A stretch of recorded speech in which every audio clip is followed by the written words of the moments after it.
શિષ્યવૃત્તિની જો આપણે વાત કરીએ તો તે છે વિક્રમ સારાભાઈ વિકાસ શિષ્યવૃત્તિ યોજના, બરોબર છે, જેની હાલની અંદર ફોર્મ ભરવાની શરૂઆત થઈ ગઈ છે વિદ્યાર્થી મિત્રો. ધોરણ 9 થી 12 સુધી ટૂંકમાં આ જે પરીક્ષા છે જો તમે ક્લિયર કરી શકો અને મેરિટની અંદર તમારું નામ આવે તો તમને 9, 10, 11 ને 12 સુધી ટોટલ 1 લાખની સ્કોલરશીપ મળવા પાત્ર છે.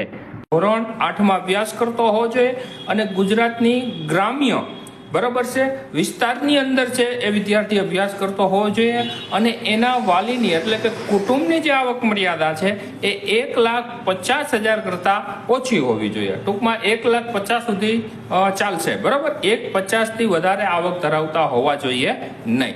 તો જે વિદ્યાર્થી ધોરણ 8માં અભ્યાસ કરે છે, બરાબર છે, અને જેની આવક મર્યાદા 1,50,000ની અંદર છે તેવા વિદ્યાર્થીઓ આ સ્કોલરશીપ યાની કે શિષ્યવૃત્તિનો લાભ લઈ શકે છે, તેમાં ફોર્મ ભરી શકે છે. ખાસ ધ્યાન રાખજો, 3 જાન્યુઆરી 2025 સુધી ટૂંકમાં તમે આનું ફોર્મ ફિલઅપ કરી શકો છો અને 19 જાન્યુઆરી 2025ના રોજ આ પરીક્ષા યોજાનાર છે. પરીક્ષાના અલગ અલગ સેન્ટરો આપેલા છે, એ તમારે ચોઈસ કરવાના રહેશે. અમુક એક જે માહિતી છે એ તમારે ફોર્મમાં ફિલઅપ કરવાની રહેશે.